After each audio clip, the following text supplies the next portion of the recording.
തുരിശടിച്ച് തുരിശടിച്ച് കൈകുഴഞ്ഞ നമ്മളീ റബ്ബർ തോട്ട കീടനാശിനി തളിപ്പ് യൂണിയൻ.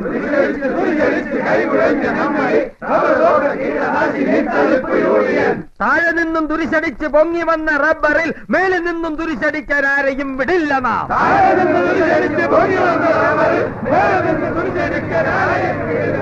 ആരെയും വിടില്ല നാം. തുരിശടിച്ച് തുരിശടിച്ച് കൈകുഴഞ്ഞ നമ്മളീ റബ്ബർ തോട്ട കീടനാശിനി തളിപ്പ് യൂണിയൻ.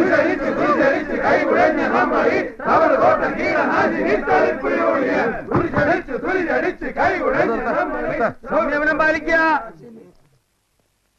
ഇവന്മാരിത് എന്തോന്നിനുള്ള പുറപ്പാടാ? ആരാ ഇവരൊക്കെ? എസ്റ്റേറ്റിൽ തുരിശടിച്ചോണ്ടിരുന്ന പാർട്ടികളാ. ജോലി പോയതിന്റെ പ്രതിഷേധമാ. അവന്മാരോട് പോയി വഴിന്ന് കാണാൻ പറയണോ? ഇയാള് ചെന്ന് പറ. ചാക്കോ, ഞങ്ങളുടെ പ്രശ്നം ഞങ്ങൾ പറഞ്ഞിട്ടുള്ളതാ. നല്ല ദിവസം ആയിക്കൊണ്ട് നീ പ്രശ്നം ഉണ്ടാക്കാതെ ഇവരെ വിളിച്ചിട്ട് മടങ്ങിപ്പോ. പോകാം. ആദ്യം ആ ഹെലികോപ്റ്റർമാരെ ബോംബെയിലേക്ക് മടക്കി അയക്ക്. ഇവന്മാര് നമ്മുടെ സമയം മെനക്കെടുത്തുന്നാ തോന്നുന്നേ. നമ്മുടെ ഓരോ സെക്കൻഡും വിലപ്പെട്ടതാണ്. അതിന് നമുക്കിപ്പോ എന്താ ചെയ്യാൻ പറ്റുന്നത്? ഇവിടെ ഇങ്ങനൊരു പ്രശ്നമുണ്ടെന്ന് ഈ മുതലാളിമാർ നമ്മളോട് പറയണ്ടേ? താൻ വണ്ടി മുമ്പോട്ടെടുക്ക്. ഇയാൾ അവിടെ ചുമ്മാരി. താൻ ചുമ്മാരി. ഹെലികോപ്റ്റർ കടത്തിന്റെ പലിശ വിഷം കയറുന്ന പോലെയാ കയറുന്നേ. Go back, go back, helicopter, go back. Go back, go back, helicopter, go back. Go back, go back, helicopter, go back. Go back, go back. ഞാനൊരു ഇന്ത്യക്കാരനാണ്. ഇന്ത്യയിലുള്ള എല്ലാ പൊതുനിരത്തിൽ കൂടി സഞ്ചരിക്കാനുള്ള അവകാശം ഒരു ഇന്ത്യക്കാരനുണ്ട്. ഞാൻ ഇന്ത്യക്കാരൻ മാത്രമല്ല, കേരളീയനും മലയാളിയുമാണ്. കേരളത്തിനകത്തുള്ള എല്ലാ എസ്റ്റേറ്റുകളിലും തുരിശടിക്കാനുള്ള അവകാശം ഞങ്ങൾക്ക് മാത്രമേ ഉള്ളൂ. ബോംബെ എന്ന് വന്നവർ മടങ്ങി പോവുക. ബോംബെ വാല ഗോ ബാക്ക്. ബോംബെ വാല ഗോ ബാക്ക്.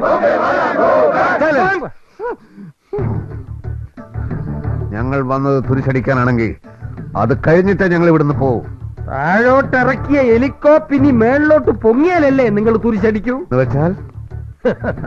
എന്ന് വെച്ചാൽ ഞങ്ങളെ പട്ടിണിക്കിടാൻ വന്ന ഈ യന്ത്രത്തിനെ ഞങ്ങൾ തീയിലിട്ട് ചുട്ട്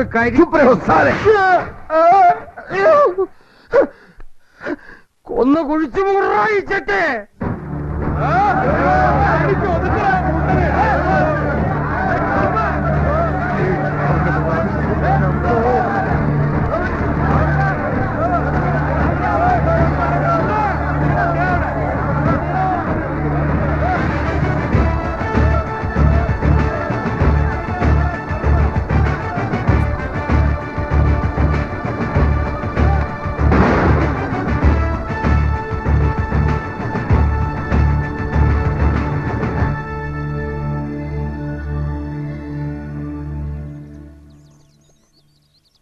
Come on, let's go.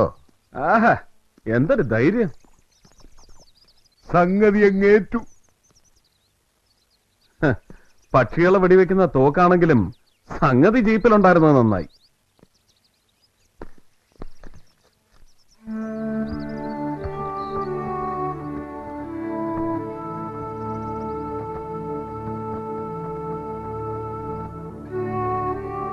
അല്ലാതെ പിന്നെ എത്രയോ ഏറിയൽ ഡിസ്റ്റൻസ് പിന്നിട്ട് ഒരു പുതിയ പ്രദേശത്ത് കോപ്റ്റർ ഇറക്കി 5 മിനിറ്റിനാൽ അത് കത്തിക്കുമെന്ന് പറഞ്ഞവൻ ആരായാലും ഞാൻ അവനെ തല്ലും. ബോബി, തല്ലുന്നോണ്ട് കുഴപ്പമൊന്നുമില്ല. പക്ഷെ തിരിച്ച് തല്ലു വരുമ്പോ അത് താങ്ങാനുള്ള ശേഷിയും കൂടെ. പെട്ടെന്ന് എന്റെ സമനില തെറ്റിപ്പോയി. പെട്ടെന്നൊന്നുമല്ല, ഇതൊരു സ്ഥിര ഏർപ്പാടാ. അനീതി കണ്ടാൽ എതിർക്കുന്ന ഒരു പോരാളിയാണെന്ന ഭാവം ഇയാൾക്ക് ഇത്തിരി കൂടുതലാ. കഴിഞ്ഞ മാസം മദ്രാശിയിലെ മെറീന ബീച്ചിൽ ആ മീൻകാരനിട്ട് തൊഴിച്ചതെന്തിനാ?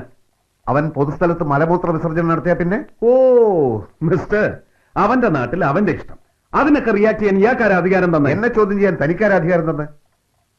അതെ, ഞാനൊരു പൈലറ്റാ. കളർ ബ്ലൈൻഡ്നെസ് കാരണം ലൈസൻസ് ക്യാൻസൽ ആയിപ്പോയി എന്ന് വെച്ച് എന്നെ ഭരിക്കാൻ വന്നാലുണ്ടല്ലോ, ഞാൻ എനിക്ക് തോന്നുന്നത് പോലെ റിയാക്ട് ചെയ്യും. ഈ റബ്ബർ മരത്തിന് മരുന്നടിക്കുക എന്നുള്ളത് എന്നെ സംബന്ധിച്ചിടത്തോളം പ്രതീകാത്മകമായ ഒരു ജോലിയാണ്. റബ്ബർ മരത്തെ കാർന്നു തിന്നുന്ന കൃമികീടങ്ങളെ നശിപ്പിക്കുക, സമൂഹത്തിലെ തിന്മകളെ എതിർക്കുക. 2 ജോലിയും ഒന്ന് തന്നെ. കഴിഞ്ഞ എന്തോന്ന് പ്രസംഗം കഴിഞ്ഞെങ്കിൽ ഇനി ഞാൻ പറയാം. ഇയാള് സമൂഹത്തിലെ തിന്മകളെ എതിർക്കുകയോ പുഴുങ്ങി തിന്നുകയോ എന്തു വേണേ ചെയ്തോ. പക്ഷേ എന്റെ സാന്നിധ്യത്തിൽ ഇമാതിരി തെമ്മാടിത്തരം കാണിച്ചാൽ ആദ്യത്തെ ഇടി കിട്ടുന്നത് എന്റെ കയ്യിൽ നിന്നായിരിക്കും. മാത്രവുമല്ല, കോപ്റ്റർ പറപ്പിക്കാൻ വേറെ ആളെ അന്വേഷിക്കുന്നത് നന്നായിരിക്കും. മനസ്സിലായോ? മാന്യമായിട്ട് മുന്നോട്ട് പോയാൽ രണ്ടാൾക്കും നല്ലത്. ഇനി നമുക്ക് സുഹൃത്തുക്കളെ പോലെ സംസാരിക്കാം. വന്നിട്ട് ഇതുവരെ ഒന്നും കഴിച്ചില്ലല്ലോ. കുടിക്കാൻ എന്താ വേണ്ടേ? കുടിക്കാൻ ഒരു ഗ്ലാസ്സിൽ തന്റെ ചോര.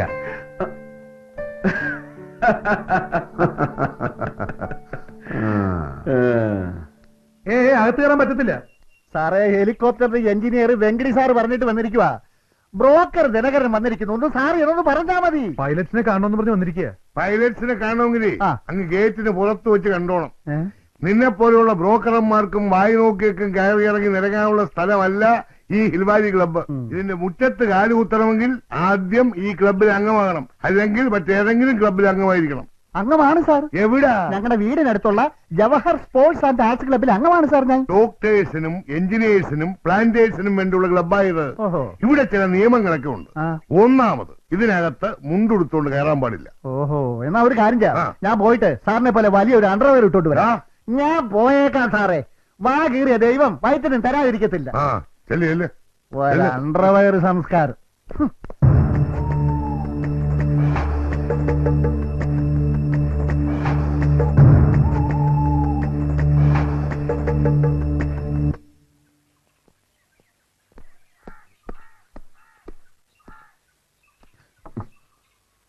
പന്ത്രണ്ട് മണിക്ക് മുമ്പ് എനിക്ക് ബാങ്കിലെത്തണം. അത് കഴിഞ്ഞാൽ ബാങ്കിൽ ടി എടുക്കില്ല. ഇയാളെ ചെവിക്കല്ല് പൊട്ടിപ്പോയ ശാണ്ടി 400 ഏക്കർ, അലക്സ് 300 മണ്ണാൻ കട്ട. ഇന്ന് എനിക്ക് തരാമെന്ന് ഏറ്റ കാശ് തരുന്നോ ഇല്ലയോ? ഇന്നോ? പിന്നെന്നാ മനുഷ്യ, ഇയാൾ ഏറ്റവും അനുസരിച്ചാ ഞാൻ വക്കീലിന് വാക്ക് കൊടുത്തത്.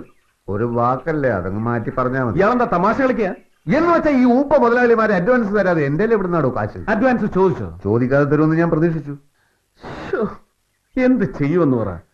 ഞാൻ തീ ചവിട്ടി നിൽക്കുകയാണെന്ന് നിങ്ങൾക്ക് അറിയാവുന്നതല്ലേ? താൻ തീയിൽ ചവിട്ടിയിട്ടല്ലേ ഉള്ളൂ. ഞാൻ തീയിൽ ദഹിച്ചുകൊണ്ടിരിക്കുക.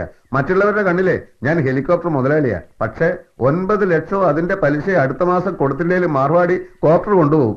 പിന്നെ അന്ന് തൊട്ട് വീട്ടിൽ റെയിൽവേ സ്റ്റേഷന്റെ മുമ്പിൽ തനിക്കെന്നെ കാണാം, പിച്ചക്കാരുടെ കൂട്ടത്തിൽ. അത്രയല്ലേ ഉള്ളൂ. അഡ്വക്കേറ്റ് കോടതിയിൽ ഹാജരായില്ലെങ്കിലേ തനിക്കെന്നെ കാണാനേ കിട്ടത്തില്ല. ഞാൻ ഇരുമ്പഴിക്കകത്തായിരിക്കും. അഡ്വക്കേറ്റ് ഹാജരായാലും താനകത്താ. പറയുന്നത് കൊണ്ടൊന്നും വിചാരിക്കരുത്. താനൊരു കൊലപ്പുള്ളിയാണെന്ന് അറിഞ്ഞിട്ടും തന്നെ ഞാൻ ജോലിക്കെടുത്തു. ആ നന്ദി പോലും. എന്തിനു നന്ദി? എന്റെ ഗതികേടിന് പാതി ശമ്പളത്തിന് ഞാൻ ജോലിക്ക് വന്നു. എന്റെ സാഹചര്യം ഇയാൾ മുതലെടുക്കായിരുന്നില്ലേ? അതുമാത്രം പറയരുത്. ഹെലികോപ്റ്ററിന്റെ കടം തീർന്നാൽ ഉടനെ ഇന്ത്യയിലെ മറ്റേത് പൈലറ്റ് വാങ്ങിക്കുന്നതിൽ ശമ്പളം തനിക്ക് ഞാൻ തരും. കടം തീർന്നാലല്ലേ? അത് വിട്. ഞാനിപ്പോ എന്താ ചെയ്യേണ്ടത്? തുരിശടി തുടങ്ങി കഴിഞ്ഞിട്ട് കാശ് നമുക്ക് സംഘടിപ്പിക്കാം. അതേ നിവൃത്തിയുള്ളൂ.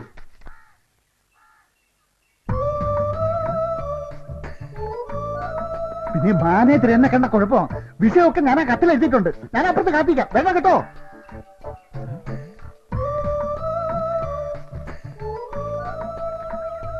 പൈലറ്റ് സാറന്മാരെ വെങ്കടി സാറ് നിങ്ങളെ കുറിച്ച് എല്ലാം പറഞ്ഞു. എന്ത്? നല്ല കിളുന്ന് പെമ്പിള്ളേരുണ്ട്, താല്പര്യമുണ്ടെന്നറിയാം. ഉടൻ ബന്ധപ്പെടുക. ബ്രോക്കർ ദിനകരൻ. റബ്ബറിനേക്കാൾ വില കുറഞ്ഞ ഇവിടുത്തെ മനുഷ്യർക്ക്. അല്ല, ഈ വെങ്കിടി എന്താ നമ്മളെ കുറിച്ച് പറഞ്ഞിരിക്കുന്നത്? നമ്മൾ പെമ്പിള്ളേരെ തപ്പി നടക്കുന്നവരാണെന്നോ? വെങ്കിടി ഒരിക്കലും അങ്ങനെ പറയില്ല. ഇത് വായിച്ചില്ലേ മനുഷ്യ? വെങ്കിടി അങ്ങനെ പറഞ്ഞില്ലെങ്കിൽ പട്ടാ പകലൊരു ബ്രോക്കർ ഇങ്ങനൊരു കത്തെഴുതിയിടുവോ? ഓ, ഈ നാട് ഇത്രയും നശിച്ചു ഒന്നാണെന്ന് ഞാൻ തീരെ പ്രതീക്ഷിച്ചില്ല. ഇതങ്ങനെ വിട്ടാ പറ്റില്ല. ഓ, പാവം സ്ത്രീകൾ ചിലപ്പോ പട്ടിണി കാരണമായിരിക്കാം. എന്നാലും ബോബി, നമ്മൾ ഈ നാട് നന്നാക്കിയിട്ടേ ഇവിടുന്ന് പോകും. നമ്മള് വേണ്ട, നമ്മൾ മാത്രം മതി. പക്ഷെ ഒരു കാര്യം, തുരിശടി കഴിഞ്ഞ് എന്റെ കണക്ക് തീർത്ത് എന്നെ പറഞ്ഞ് വിട്ടിട്ട് മതി നാട് നന്നാക്കൽ. അതല്ല അതിന് മുമ്പാണ് നന്നാക്കൽ പരിപാടിയെങ്കിൽ ഞാൻ ഇപ്പൊ തന്നെ വിടും. അതൊക്കെ നമുക്ക് പിന്നീട് സംസാരിക്കാൻ. ഞാൻ ആ തെണ്ടി ബ്രോക്കർ എന്ന് കണ്ടിട്ട് വരാം. ദേ റോബി, ഞാൻ വോൺ ചെയ്യാണ്. വേണ്ട, ആവശ്യമില്ലാത്ത കാര്യത്തിൽ തലയിടണ്ട. ഇതിലൊക്കെ ഇടപെട്ടില്ലെങ്കിൽ പിന്നെ എന്തിനാണോ ഈ തല? എങ്കിൽ കൊണ്ട് ചെല്ല്.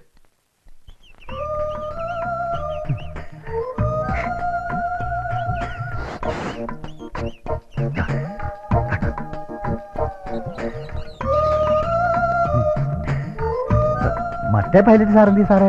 എന്താ, ഞാൻ പോരുന്നുണ്ടോ? അല്ല, 2 സാറന്മാരെ ഉദ്ദേശിച്ചാണ് ഞാൻ. അയാളെ ഇതിനൊന്നും കൊള്ളുകയില്ല. എന്താ ഇയാളുടെ പേര്? ഞാൻ ദിനകരൻ. ഈ നാട്ടില് നിലയും വിലയുമുള്ള ഏക ബ്രോക്കറാ സാറേ ഞാൻ. തന്റെ കയ്യിൽ ഇപ്പൊ എത്ര പെമ്പിള്ളേരുണ്ട്? സാറിന് എത്ര പെമ്പിള്ളാരെ വേണം? കോളേജ് കുമാരിമാര്, പഠിത്തം കഴിഞ്ഞു നിൽക്കുന്നത്, സ്വത്തും പണവും ഉള്ള വലിയ വീട്ടിലെ പെമ്പിള്ളാര്. വലിയ വീട്ടിലെ പെമ്പിള്ളേർ ഇതിന് തയ്യാറാണോ? പിന്നെ പൈലറ്റ് സാറന്മാരെന്ന് കേട്ടപ്പോ തന്നെ പെമ്പിള്ളാരല്ല ഹാലിളവി നിൽക്കുമല്ലോ സാറേ.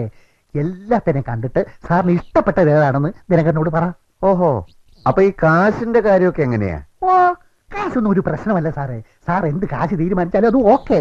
അതെ, എപ്പോഴായിരിക്കും സൗകര്യം? ഈ തുരിശടി ഒന്ന് കഴിഞ്ഞോട്ടെ, എന്നിട്ട് നമുക്കൊരു ഇറക്കം കറങ്ങാം. എന്താ? എല്ലാം സാറിന്റെ ഇഷ്ടം.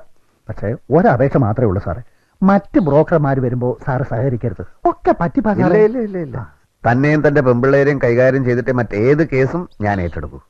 അത് മതി സാർ, മതി. സുസിലിയേ, കെട്ടിയവന് കടം കയറിയപ്പം വിളിച്ചാ വിളിയും കേൾക്കാതായോ? എടി കട്ടൻ കാപ്പി ആയില്ലയോ? എടി എന്നാ അടുപ്പ് കത്തിച്ചില്ലയോ? വെള്ളം തിളച്ചില്ലയോ? കാപ്പിപ്പൊടി ഇല്ലയോ? പിന്നെ കൈ കുരുവാന്നോ ഇച്ചിരി കാപ്പി ഇടാൻ?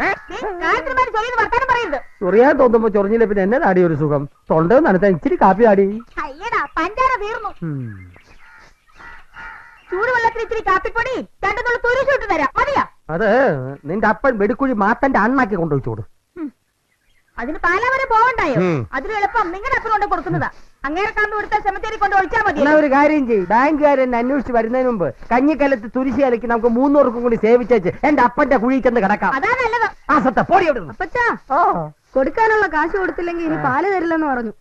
അപ്പച്ചാ നാളെ മുതൽ പേപ്പറും വായിക്കണ്ട. അപ്പച്ചാ, ഈ റാഞ്ചി എന്ന് പറയുന്നതിന്റെ ശരിക്കുള്ള അർത്ഥം എന്നതാ? റാഞ്ചലിന് പല പല അർത്ഥങ്ങളുണ്ട് മോനെ. പറമ്പിൽ തീറ്റ തിന്നാൻ പോയ കോഴിക്കുഞ്ഞിനെ പരുന്ത് പറന്നു വന്ന റാഞ്ചി. പാലായിൽ പണ്ട് തുരിശടിക്കാൻ പോയ നിന്റെ അപ്പച്ചനെ നിന്റെ അമ്മച്ചി കണ്ണും കൈയും കാണിച്ച് റാഞ്ചി. പാങ്ങില്ലാതെ കാര്യം സാധിക്കാൻ സർക്കാർ ഓഫീസിൽ പോയവനെ ഉദ്യോഗസ്ഥന്മാര് പോക്കറ്റ് റാഞ്ചി. അതൊന്നും അല്ല അപ്പച്ചാ, വിമാനം റാഞ്ചി പേപ്പറിലുണ്ട്. ഇന്ത്യൻ വിമാനം റാഞ്ചി UAE ഇറക്കി. ഇന്ത്യൻ വിമാനം റാഞ്ചി UAE. സുസിലിയെ, കഞ്ഞിക്കലത്തി തുരിശേലക്കാൻ വരട്ടെ.